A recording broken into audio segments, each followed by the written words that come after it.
Hi everyone, my name is Danny. I make all types of YouTube videos, and every once in a while I make a chess video, and so I don't want to give any spoilers away as to whether I win or lose this game, because I think that ruins it. So let me just say, without giving out too much information, that I do have I do have a chess program, and I've been playing um, games with it, and every once in a while I post a video on it. Let's just put it that way.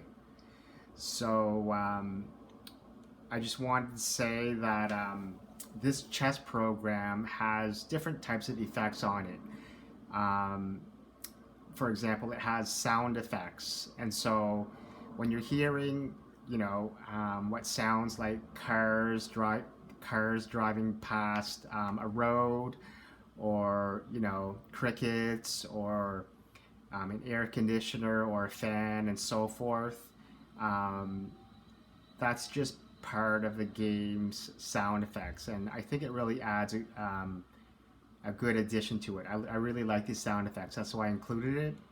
Also, too, you're going to hear the sounds of the pieces. So when the pieces move, when they capture, and so forth. So those are sound effects of the game. And like I said, I had the option of turning it off or off, turning it on or off. I turned it on because I think I like these sound effects, so I just want to just let you know. And so yeah, let's just get right into it. So oh yeah, so like I said, I'm playing against a chess program, and in this game, I am the white pieces. I am the white pieces, and the computer is the black pieces. So let's get right to it. So I move d4. So the computer moves d5. I move c4. The computer moves c6. Okay, so I just wanted to. Oh yeah, and part of this chess program, there's a lot of settings, so it allows you to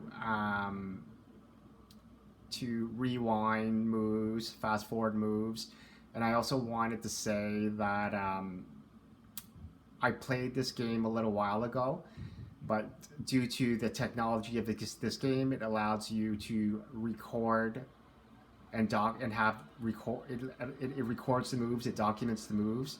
So if I want to replay the game, I can. So I just wanted to move back a little bit and say that I'll just start off again from the beginning here. So I move d4. The computer moves d5. I move c4. The computer moves c6. Now, right here, this is considered the Slav defense. So at this point, it is officially confirmed that the name of this opening is the Slav defense, and this is introduced by the black pieces. Okay, so I just wanted to mention that. So I play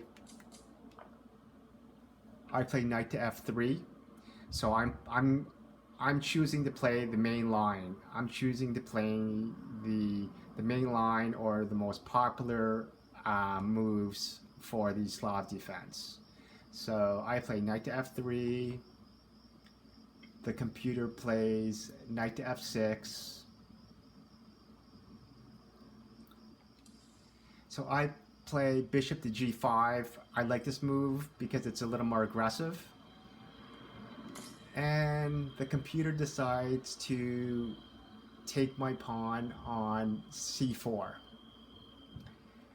So I decide to capture the computer's knight on f6. The computer recaptures with the pawn on f6. So I move my pawn to e3. So it's just a very natural development move, and I'm also eyeing the pawn on c4 here. I just want to say too that you know, when you're analyzing things, I do have a laser pointer. So this laser pointer is red. I just find for some reason that the laser pointer itself works, but sometimes when I point it at, it works anywhere. You know, if I point it at any wall, but when I point it at the screen, sometimes it works, sometimes it doesn't work. So I'm gonna have to experiment. I also have just a normal stick that I'll use if I need to. So like I said, I moved e3. It's just a normal development move, targeting that pawn on c4 because you know, he's up a pawn now. So the computer moves b5. So the computer is deciding that he wants to try to hold on to that pawn on c4. So I move my pawn to a4. So the reason I move that pawn to a4 is I'm attacking that pawn structure, right? So I'm down a pawn. Eventually, I want to win back a pawn. So ideally, I'd like to eventually win back that pawn on c4. And so because it's supported by his pawn on b5, I want to try to weaken that pawn structure by moving a4. So the computer decides to move his bishop to b4, putting me in check. So I move my knight on b to d2, protecting my king. He castles. The computer castles short. So I move my bishop to e2. That's just a normal. That's just a natural development move. And then here the computer moves his pawn to c3. So he's just trying to cause a little bit of problems here on my queen side, you know, regarding my knight and my pawn, my knight on d2 and my pawn on b2. So I decide to take that pawn on c3 with my pawn. So the computer decides to take that pawn with their bishop. The computer decides to take that pawn with their bishop to c3.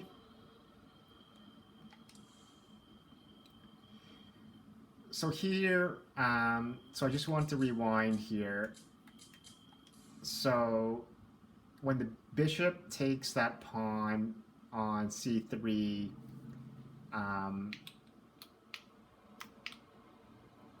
here, if you can see my pointer here, like I said, it's a red pointer. That bishop is attacking my rook on a1, right? So regarding the options of where could I where could I move my rook, for example, right? So if I move that rook, because remember, I have a pawn on a4, and that pawn on a4 is being attacked by his pawn on b5. So my pawn on a4, I mean, it's still protected by my queen on d1, but it's still a little vulnerable. I don't really want to just completely abandon it. So in order for my rook to escape the attack from the bishop, let's say if I moved it to a3, what would happen, right? Then the computer could move their pawn to b4, right? And then from there,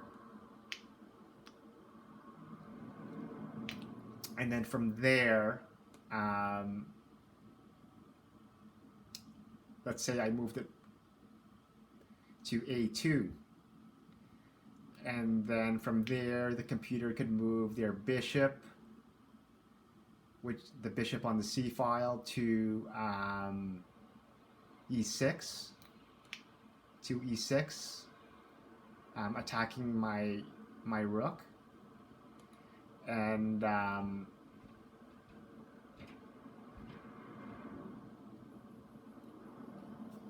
then from there, I'm trying to think if my rook would be lost there at that point.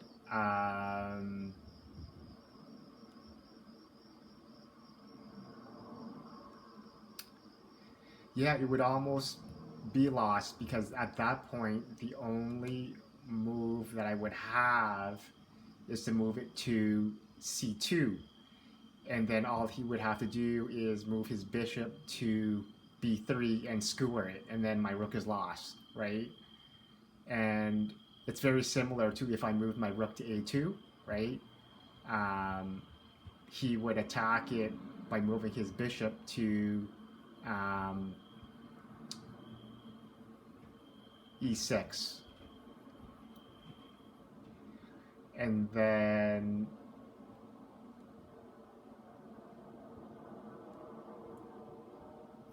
at that point,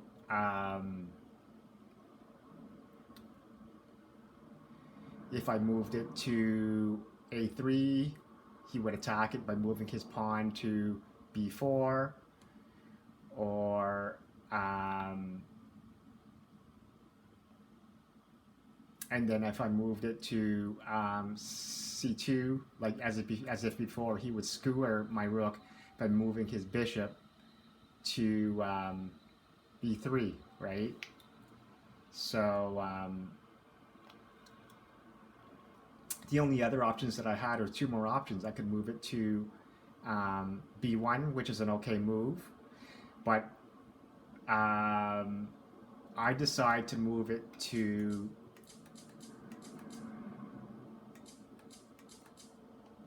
c1, because I'm trying to monitor the C file, right?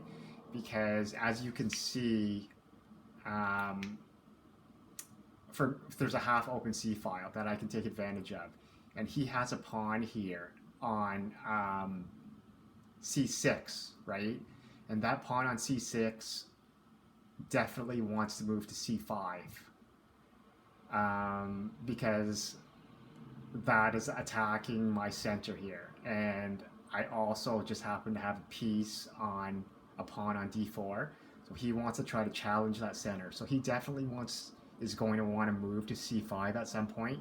So by moving my rook to the c file, I'm sort of challenging his pawn when he moves it to c5. And so after that, the computer moves b4.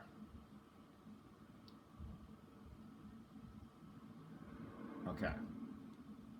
The computer moves b4. So the computer is trying to push that pawn, because pushed pawns are very dangerous. And he's getting pretty close to sort of, you know, my queen side with that pawn, and it's quite well supported with his bishop, right? And so I'm getting just a little cautious about that. So I develop, I develop for now by castling short. And then the computer moves queen to e7. So the queen is developed. The computer is developing the queen at the same time. The queen is able to support his pawn on b4.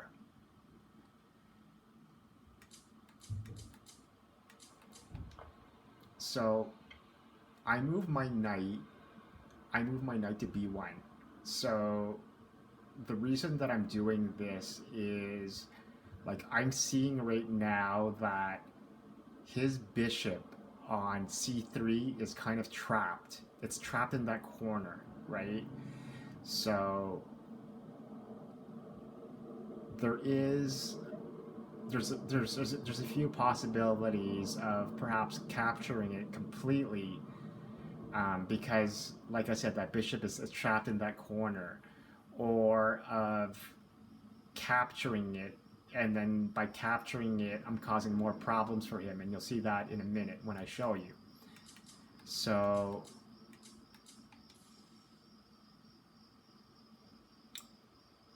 the computer decides to try to evade my attack and moves his bishop to b2, at the same time attacking my rook on c1. So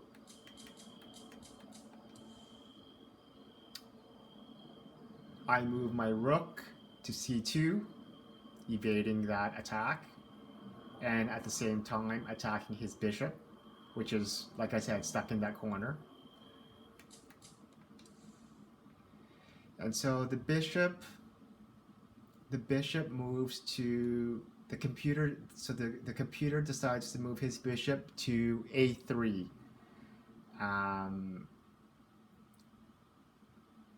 Trying to evade the attack from my rook, and at least he's still supported by that pawn on b4. So I decide that my knight should take that bishop on a3, and as I said before, you're going to see what happens is that forces the computer to have their pawn capture my piece on a3. But in doing so, I have this huge advantage because, as you can see, he's got double pawns here, which are weak, right? And not only does he have double pawns, but this whole his whole b file is completely open. There's no pawns at all, and so then he's got another pawn right here on the c file. So he's got pawns on the a file and the c file that are isolated from each other, and that's very weak, right? So like his pawn right here on a3, like that is very, very weak right now. So this exchange was definitely to my advantage, and that was sort of part of my plan, as I said before. So I decide to move my rook to a2, so I'm putting more pressure on that pawn on a3.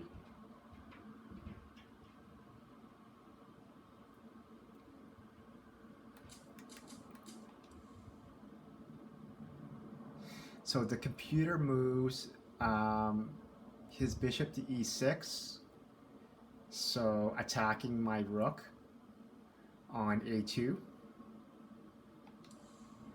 So I move my rook to a1 to evade that attack.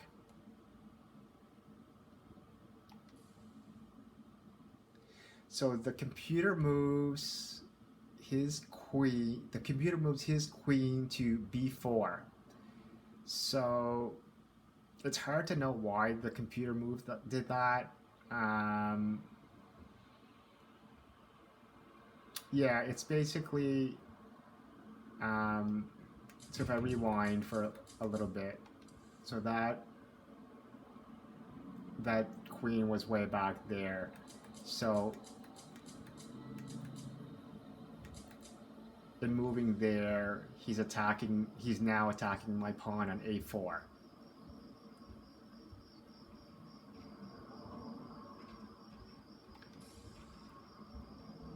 So I move my queen to c2. Now, why did I move there?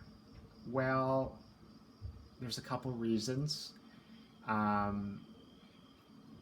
Because, like I said, this C file right here is extremely. Sorry, I'm just trying to get the pointer right. This C file right here is extremely important. And like I said before, the computers is desperately going to want to move his pawn to c5, and so I'm just waiting for that to happen, right?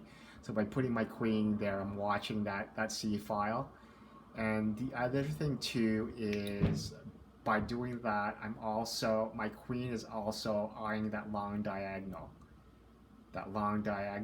right to the computer's king side, right? And so I'm opening up the possibility of an attack on that long diagonal for my queen to Black's king side. King side.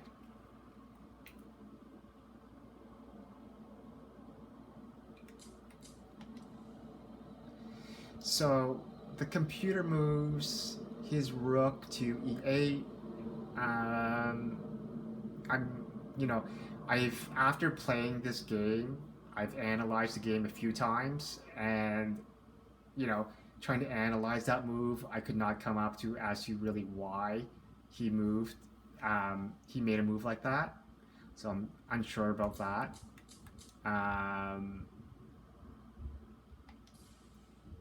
And then I move my rook on f to d1. So the reason that I did that, if I can remember, is, well, there's a couple of reasons that you'll see in a minute, and I'll show you why in a minute. Because not only is it supporting the D file, right, which may possibly open up here in the near future, because there's my pawn, he's got his pawn on the C file, and so forth. It also, like, if I would have moved, for example, it's very obvious that a lot of people would have moved their bishop to c1, because then I would have, two strong pieces supporting each other on that C file. But by moving it, if I moved it to c1, I'm unable to move my rook vertically anymore, up the board anymore. But by moving my rook to d1, it opens up the option for me to move that rook up the board. And you'll see how that happens in a minute. And so the computer moves their pawn to f5. This is just a very strange move. And again, after analyzing it, it's sort of a blunder or a mistake. because there's no real point in making a move like that. And but more importantly, um, by moving that pawn up like that, it's opening up this important square of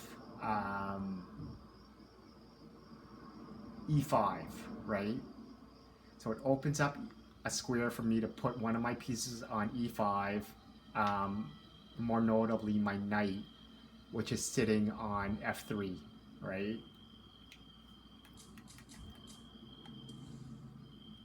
So, like I said before, I move my rook to d3, right? So right now, I'm attacking his pawn on a3. So that pawn is being attacked by two pieces, and it's only protected by one of his pieces, his queen, right?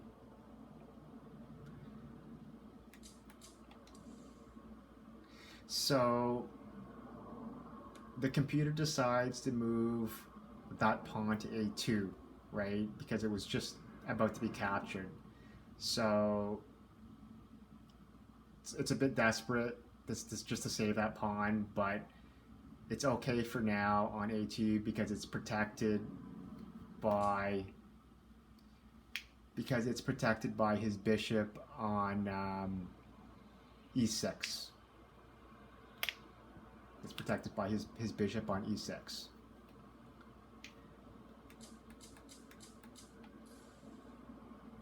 So I move my rook. I move my rook to c3, right? So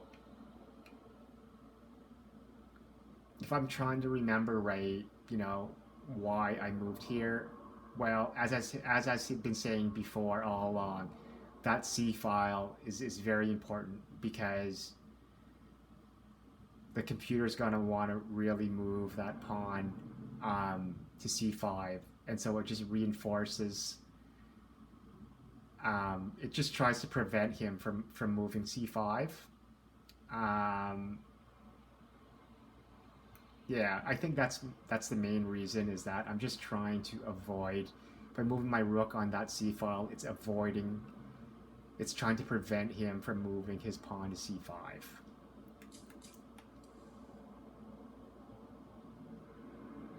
So the computer moves his bishop to d5. Now,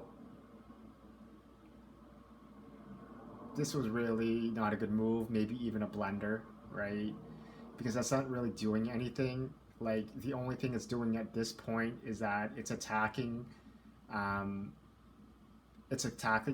knight on f3, but that doesn't really matter because all I have to do is move it to a really good square, which is e5, right? So, I mean, instead he could have moved. Instead he could have moved. He could have moved his other pawn. Instead, he could have moved his other pawn to e6 to prevent me from moving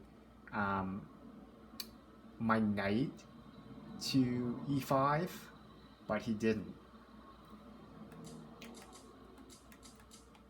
So I take advantage of that, and I move my knight to e5 now. That's the time to do that. Basically, it's a very, very powerful square for my knight because it's right in the center, and I'm doing a lot of things. Like right now, like I'm attacking his. My knight is attacking his pawn on c6. It's eyeing that pawn on. It's eyeing his pawn on f7, right? So it's doing a lot of good things by being there. And so the computer knows that, and so the computer moves his pawn to f6 to try to kick my knight out of there, right?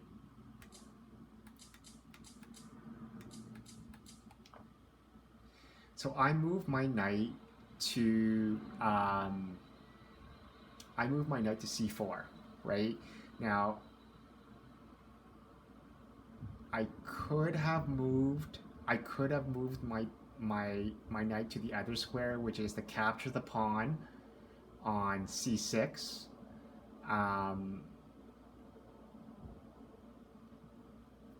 If I would have taken the knight to capture that pawn on c6,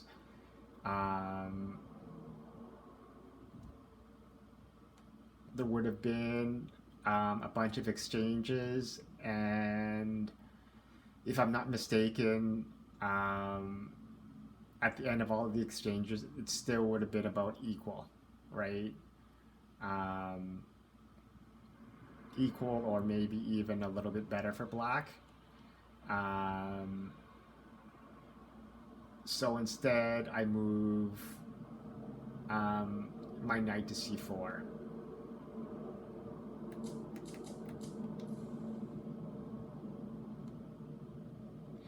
And then the computer moves his pawn to c5, like I said, attacking my center.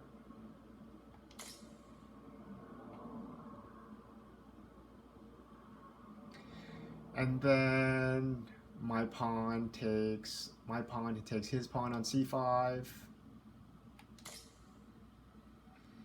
So his queen takes c5.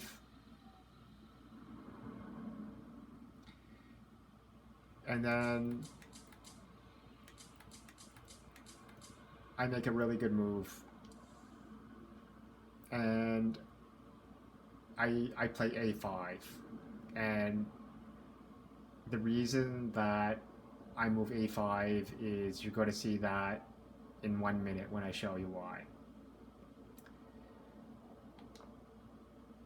And so the computer moves knight to c6. So for some reason, this chess program is based on levels, and you know, the more times that the player, which is me, wins, the higher the level gets.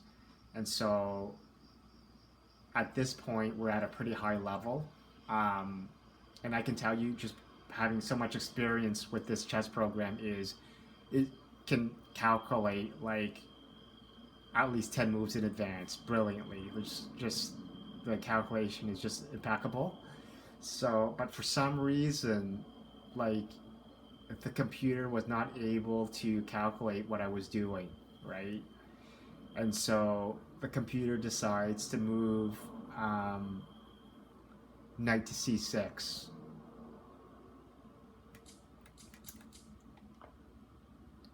So I move my knight to b6. So what I'm doing here is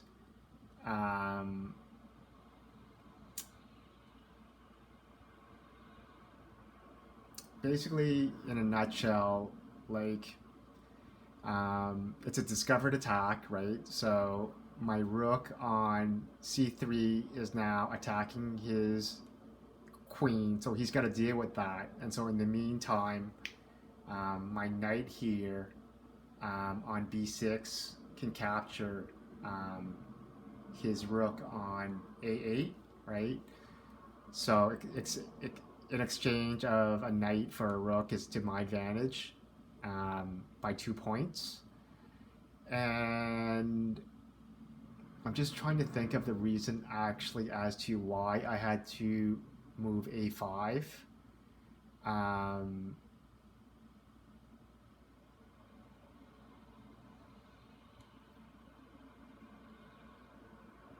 Okay, the reason that I moved a5 is because after I moved that discovered attack, which means after I moved my knight to b6, if that pawn wasn't there, if that pawn wasn't there on a5, the queen could simply just capture my knight on b6, which would make my plan just redundant, right? But by having that pawn on a5, it prevents the queen from taking my knight on b6. So, what happens next?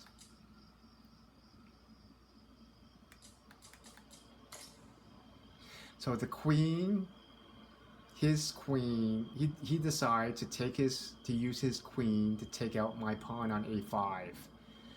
So again, I've analyzed this game a few times, and I mean, I could make a video like this and try to make myself look really good, but I want to be honest here and tell you the truth of things, of what's really happening, because after analyzing things, all the computer needed to do to prevent like my knight on b6 from capturing his rook on a8 and winning 2 points is all he had to do was move his move his knight, which is on c6. He just had to move it to b4. And by doing so, he's attacking my queen, and then after all of the exchanges, we're still equal, right? But for some reason, he decided to take my pawn. Well, it's not really equal, because what actually would have happened would have been, had he moved his knight to b4 to attack my queen,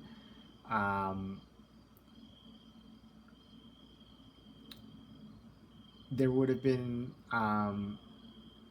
exchanges, and then towards the end of the exchange, his pawn on a7 would have had to capture my knight on b6, and then that would have allowed my pawn, which is on a5, to capture his pawn on b6, right? So him doing this, what he did now, he's up a pawn. So the other way, I would have been up a pawn, and the other reason why this would have been bad for him is that I would have pushed pawn all the way up on b6, right? And that pawn to be pushed up that far is very dangerous for him.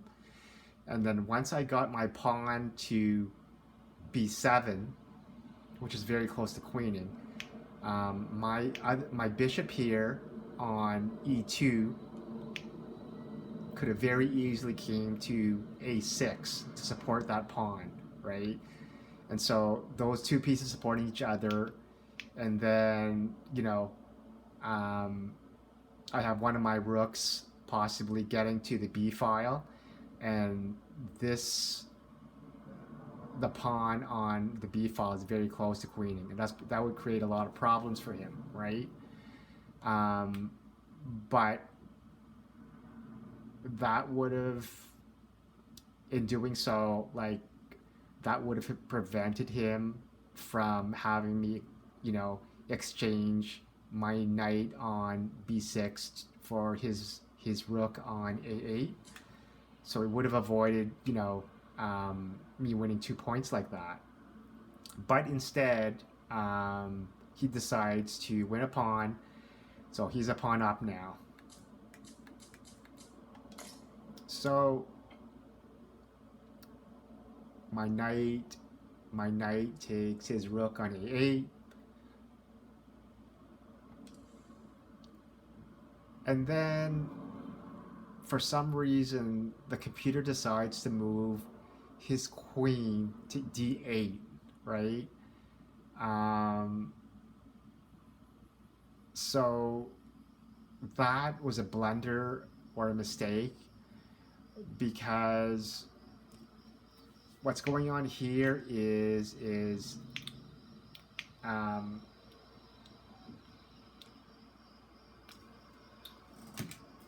because what's going on here is that um, his knight, he has a knight right here on c6, right? And so even though his knight on c6 is being protected by his bishop on d5, all I have to do right now is I have a rook here on c3. So all I have to do is use my rook to capture that knight, and then because I took his knight, he has to balance things out. So he has to capture with his bishop. So his bishop then has to take my rook.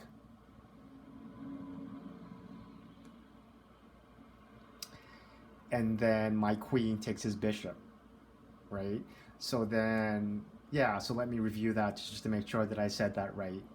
Okay, so my rook takes his knight, his bishop takes my rook, and then my queen takes his bishop, right? So then I have two of his minor pieces, so each minor piece is worth 3 points. So I have 6 points from him, and he only has my rook, which is worth 5 points. So I'm up 1 point right there. So here he could have avoided that. It's very obvious, right? Like, and all he had to do to avoid that was to move, similar to what I showed you just before. He just had to move his knight to b4, right? So by moving his knight to b4, which also attacks my queen on c2, that avoids having me exchange my rook for his knight and his bishop, right? So instead, for some reason, he moves his queen to d8, and there's no reason for it, because like my knight here in the corner on a8, it's trapped there, right? It's going nowhere. And so his queen, like if I just rewind it a bit, his queen was already on a5. So like his queen is already targeting that square on c7 if I wanted to try to escape to that, right? So it's going nowhere anywhere, right? So having him move his queen there is sort of really redundant.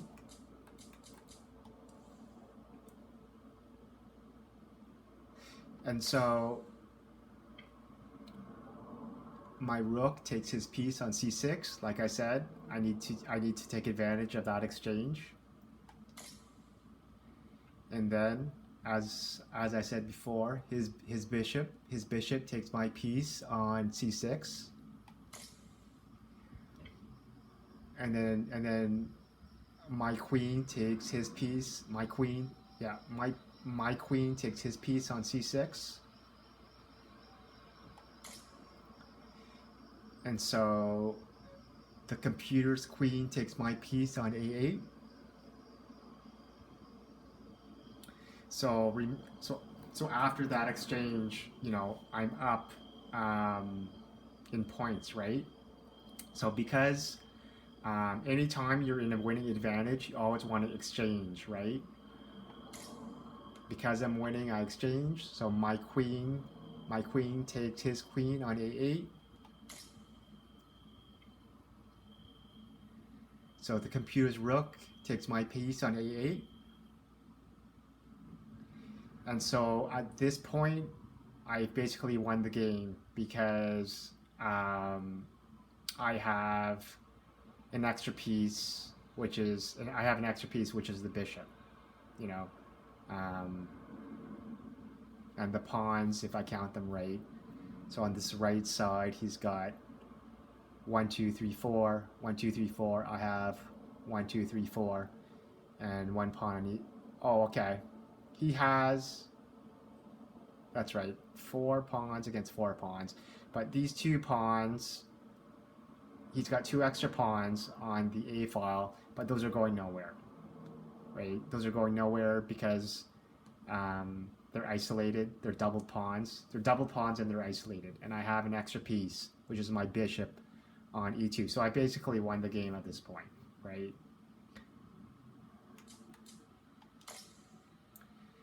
Well, my rook takes his pawn on A2. So like I said, that pawn is gone. And then the computer moves his pawn to A5. So I move my bishop to C4, putting him in check. The computer moves his king to F8.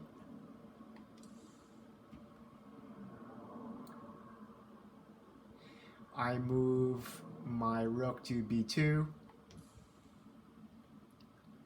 The computer moves his pawn to A4.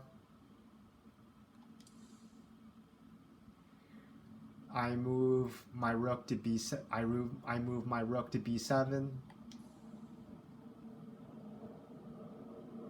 The computer moves his rook to C8.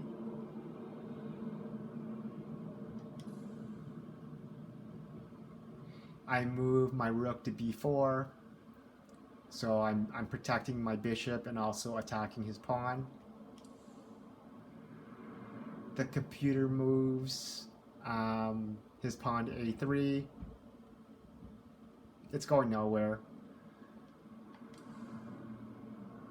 I move G3, right? So the reason that I move this is because, you know, you try not to waste moves, and there's no real immediate threat of a back rank checkmate at this point. But at some point, okay, I just gotta fix that.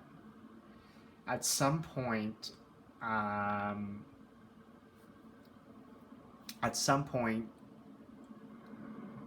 this pawn here, his pawn here on A3 is perhaps going to want to move to A2, right? And so at some point, you know, my bishop is going to want to possibly capture his pawn on A2, right? And so, I mean, there's a possibility that, you know, if I move my bishop, then he could back rank checkmate me with his rook, moving it to C1. So by me moving my pawn to G3, I eliminate that threat.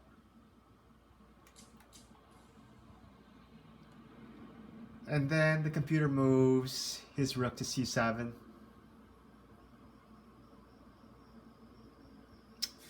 Now I'm not really sure why he did that. Let me see.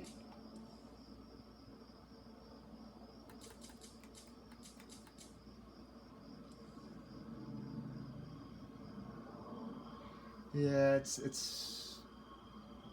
a little bit hard to say.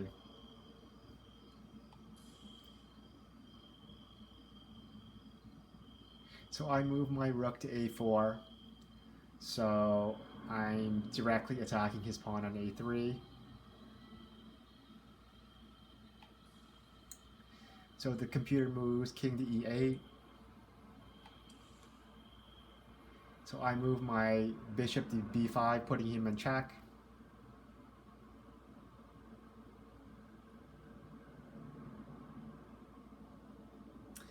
So by doing so,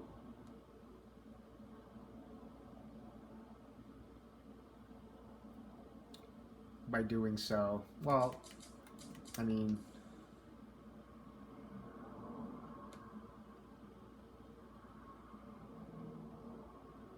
yeah, because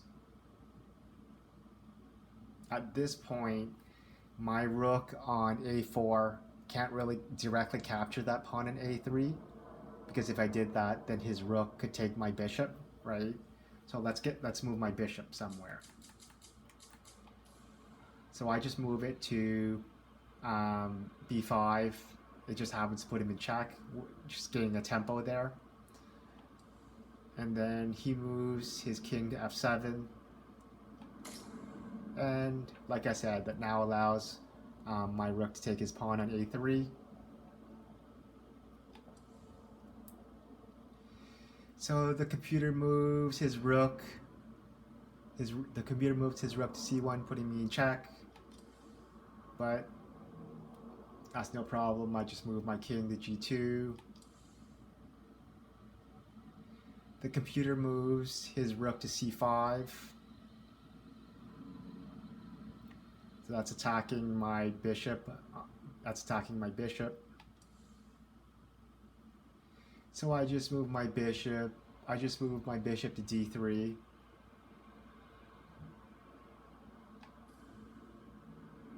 Then the computer moves their pawn to g5. Here I move my pawn to f4. This is a really good move because he can't really his pawn on g5 can't really capture that, because then he would have triple pawns. He would have like 3 pawns on the same file, which is horrible for him, right? It's like 2 is double pawns, 3 is triple pawns. I guess you could say it that way. And so the computer moves his pawn to g4. And then I move my pawn to h3, right? Because he can't really capture his pawn on g4. His pawn on g4 cannot capture my pawn on h3, because then he's doubling his pawn. He's got double pawns on the h file, and then he's also got double pawns on the e file, with the whole file in the middle that's isolating both of them. So he moves his pawn to h5. And then I move my rook on a7. I move my rook to a7, putting him in check.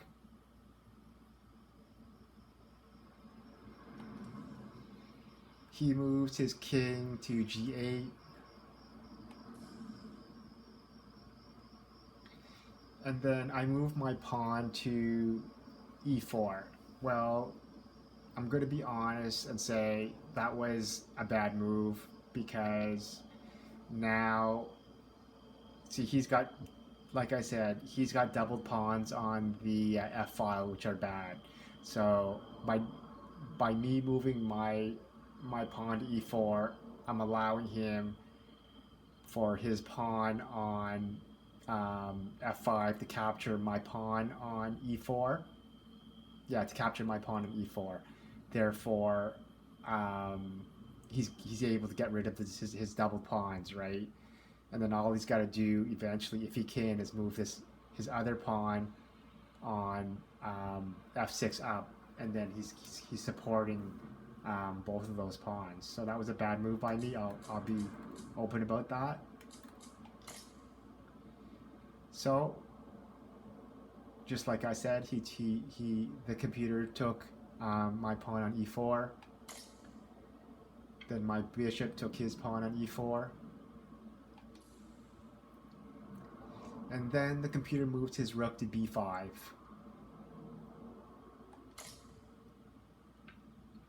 Now, I decide to capture his pawn on g4.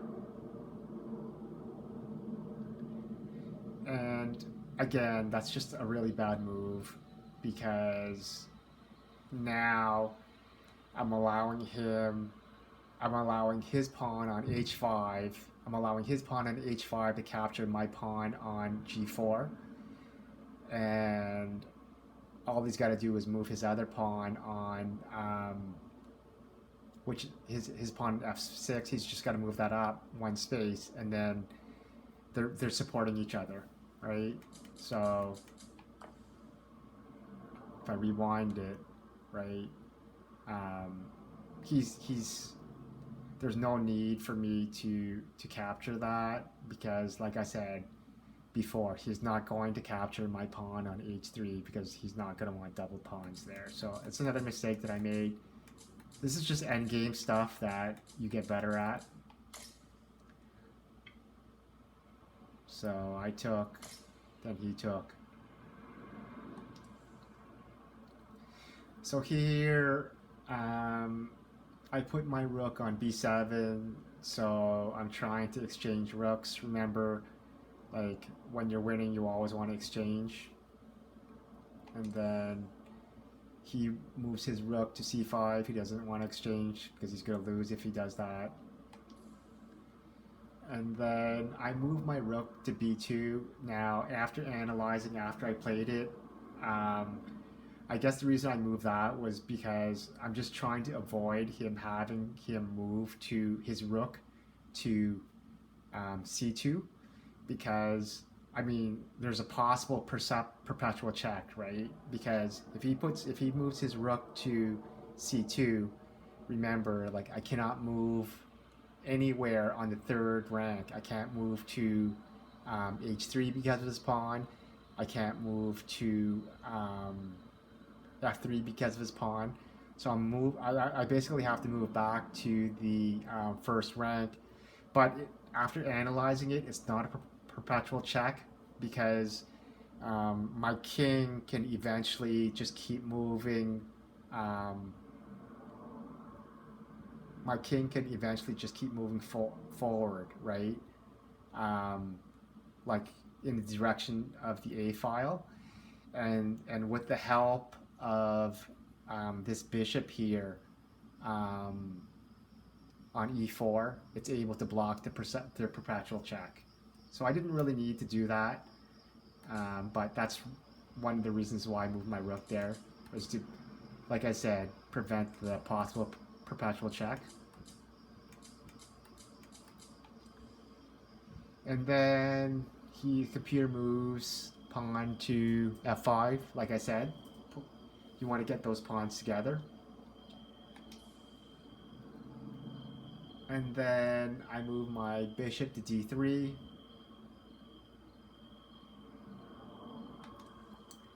The computer moves his king to f7. So here, I move my rook to b5. So not only am I suggesting that we exchange rooks, but at this point,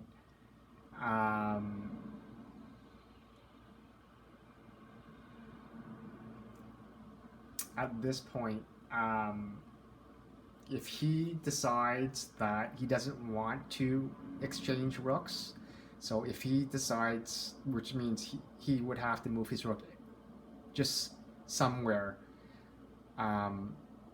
outside of the 5th rank so that I couldn't capture it, that would basically mean that he would lose this pawn on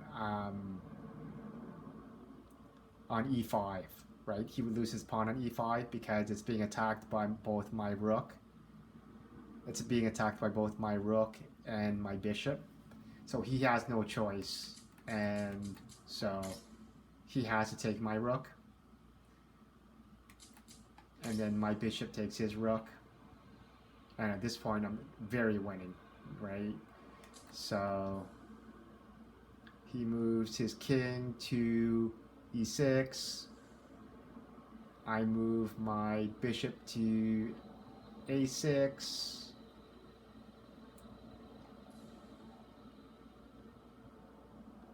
So I just wanted to say the reason I moved to a6 was I guess I was thinking of possibly moving it after to c8, right? So putting him in check and attacking his pawn on f5. So he sees that. The computer sees that.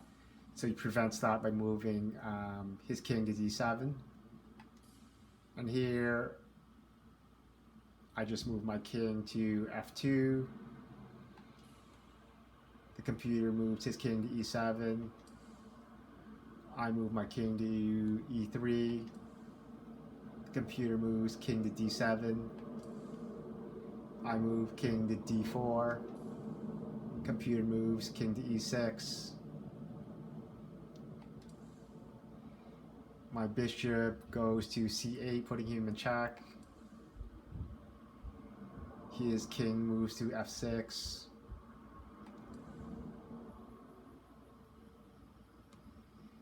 My bishop goes to d7.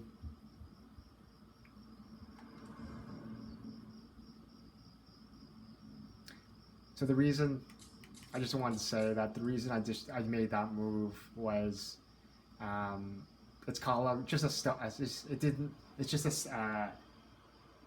it's just a stalling tactic, right? So it doesn't really do anything, but it just makes him move somewhere, right? Because ultimately he has no more spaces to move, and like by making him basically move somewhere, it's just making me basically win the game easier because my king is just getting closer to his pawns. So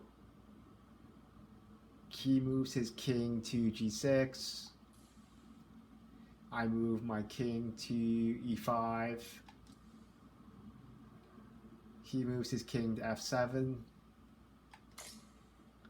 My bishop takes his pawn on f5.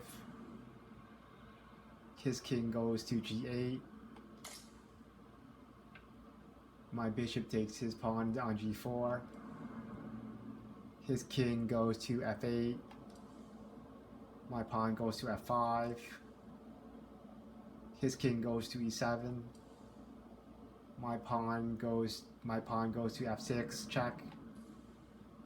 His king goes to f7. My bishop goes to h5, check. His king goes to f8. My pawn goes to f7.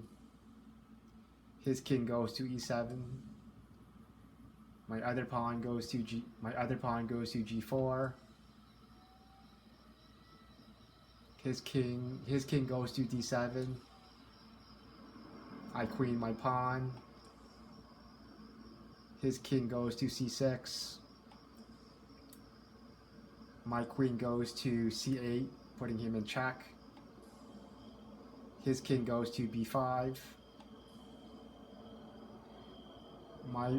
My bishop goes to e8, putting him in check. His king goes to b4. My king goes to d4. His king goes to a3. My queen goes to b7. His king goes to a2. So here, I just want to be a little bit careful, because here I just want to see here just to make sure. Okay, so I move my bishop to f7, putting him in check. So the computer moves his king to a1. Okay, so if I rewind this,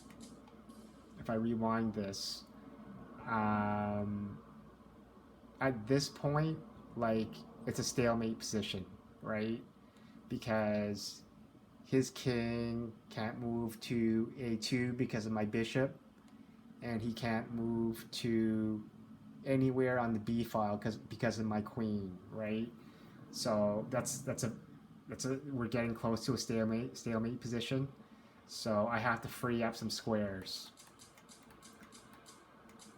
So this is why I move my queen to g2, and then the computer moves king to b1. So I move my bishop to g6, putting him in check. the computer moves king to a1.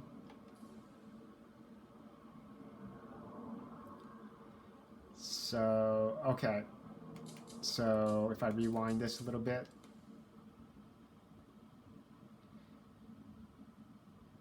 So this is another stalemate position, right? At this point, his king cannot move anywhere, right? So I have to free up a square. So I have to free up a square, so I move my bishop to f7 to free up that square. And then he moves to that square, which is b1.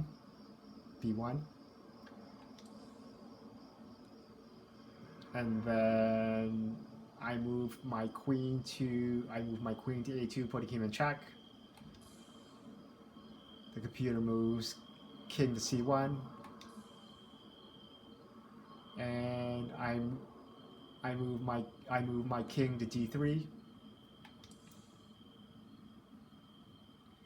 And let me just rewind that. And yeah, he only has one possible move at this point. Yeah. Because my queen is there. Yeah, he only has one possible move at this point anyway. So computer moves king to d1. And then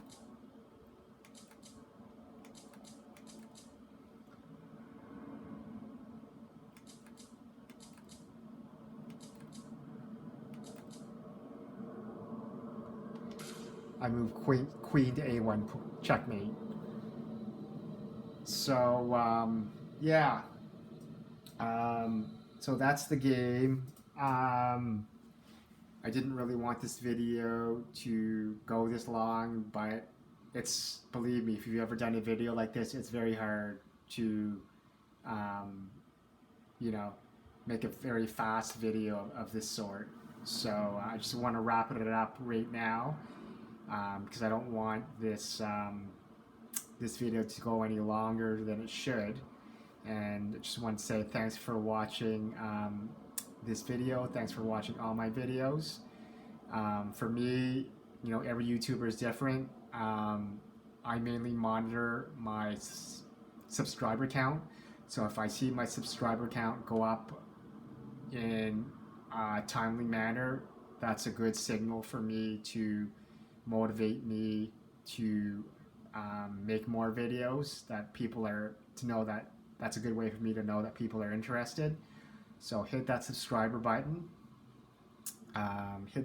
Subscriber button and click on all notifications so that you can interact with me, so that you'll get a notification and you'll know whenever I post a new video. And so that's all I wanted to say. Peace out.